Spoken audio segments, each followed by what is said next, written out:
bring Lady Renouf into our discussion. Lady Renouf, your take on the string of assassinations which is so far has led to the murder of 4 Iranian scientists, 5 attacks, 4 scientists murdered. And what do you make of US Republican presidential candidates, all of whom, except Ron Paul, endorsing the killing of Iranian nuclear scientists, including the most recent one by Rick Santrum, who described Ahmadi Roshan's murder as being wonderful?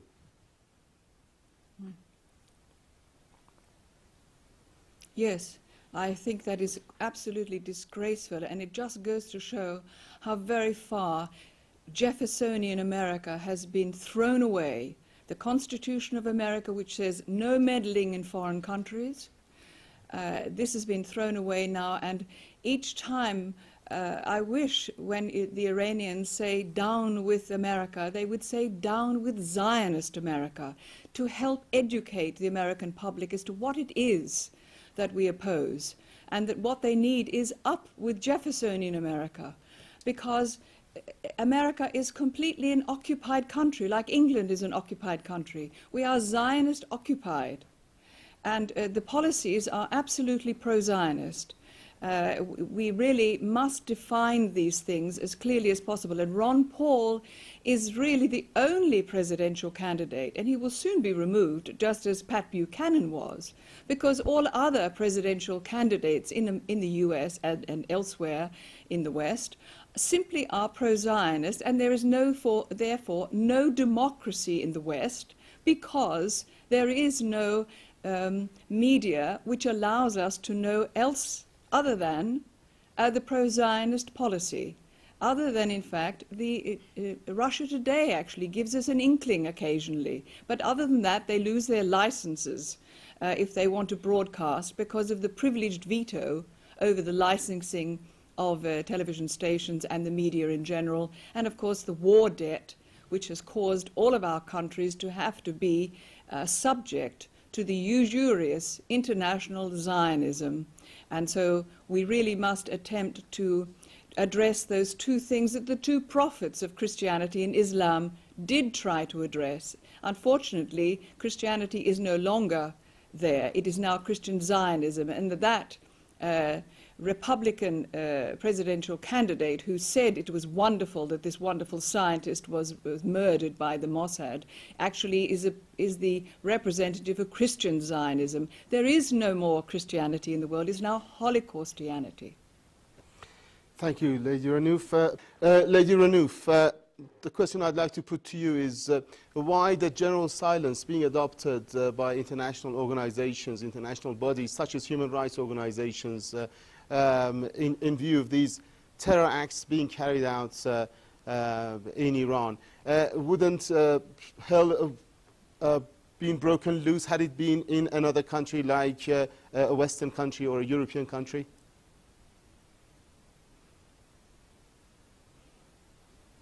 Yes, because you have to bear in mind that the UN itself is a Zionist initiative.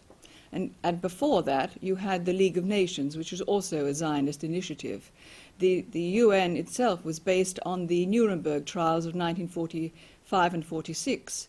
And there were at the time, there were 5 top US Supreme Court judges who said that those trials were a judicial farce, because you cannot bring a case where you are judge and jury. It's against natural justice. You cannot have tortured testimony as giving the proof. In the case of Rudolf Hess, who was he had his genitals crushed, as a matter of fact. We know this. To say that he was responsible for 2.5 million homicidally gassed Jews, whereas in fact those plaques that were at Auschwitz that said 4 million died there have now been removed, and it says 1.1 million, so that the testimony that that man endured and gave proved to be a lie in the first place. So, and furthermore, you cannot have any of these ideas of justice based on the UN, because we have not seen any resolutions against Israel's criminal behavior carried out one iota.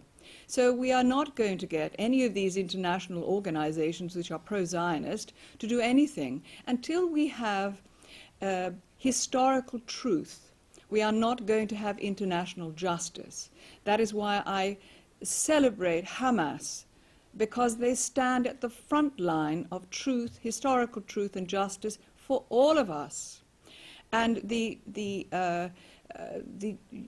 Khomeini revolution itself actually represents the last bastion of the classical Greek tradition, which the Jeffersonian West and Iran share, because they are the classical virtues where you uphold courage with not vainglory but with empathy. We see this in Iran. You have justice, but you have unbiased justice. We see this in Iran. There is wisdom, but with scientific attitude. We see that in the advancements that Iran has made, why it is the leader in the region, because it has combined wisdom with the classical Greek tradition of scientific attitude. And of course temperance, which means balance, harmony, and so on. Those four classical virtues are embodied in the Iran of today. And I dearly wish that America and our West, our occupied West, would return to those Jeffersonian traditions which we share with Iran.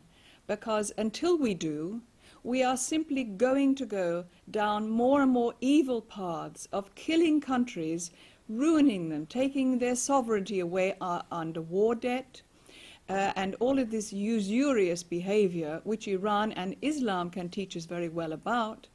We are really not going to have anything but a horrible New World Order disaster, such as your professor speaking, your other guest was describing. It is a very big operation that includes political, cultural, internal, external forces that are trying to corrupt.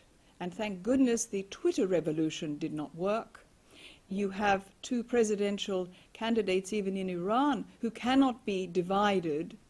The enemy would love to divide them, Ahmadinejad and Laranjani, but they both stand firm against this attack on Iran.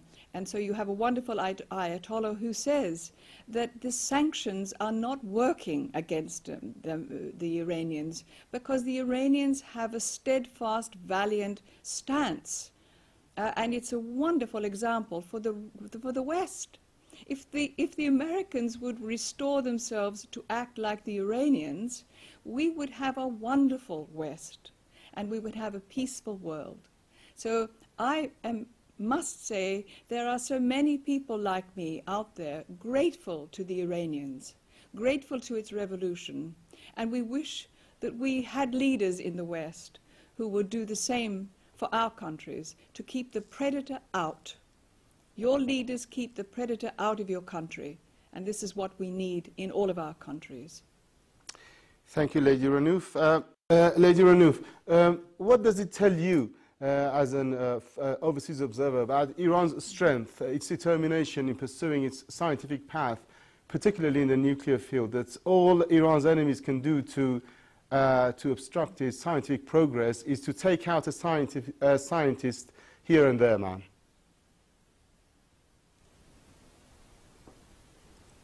Yes, they are becoming quite desperate, actually. The Israelis are becoming quite desperate because of the valiant stance of the Iranians.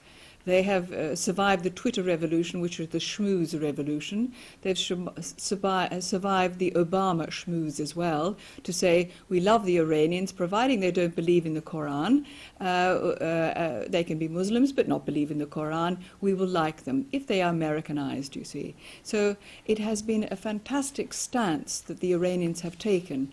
Both the leadership and the people. It's to be massively, we should be very, very grateful to the Iranians for this. But I think the world itself is actually looking again at this situation, because we see now with these, just the latest news we have is that the major US and Israel military exercises have been delayed. Now, there's got to be some sort of extraordinary thing happening here, I think, if I may read this. The latest from the New York Times says, Israel and the United States have agreed to postpone major joint, so we know that when they want to say that what Israel is doing, it's got nothing to do with the Americans, of course it has everything to do with pro-Zionist America. They are absolutely in cahoots. If Mossad is guilty, so as its collusionists. So here is a perfect example of that. And also this is a very interesting thing here, because if this major joint missile defense exercises are to be, which were scheduled for spring, because of regional tensions and instability, are going to be postponed, according to Israel's Foreign Minister Lieberman, this must suggest something, that we need to see that the sanctions are actually working against the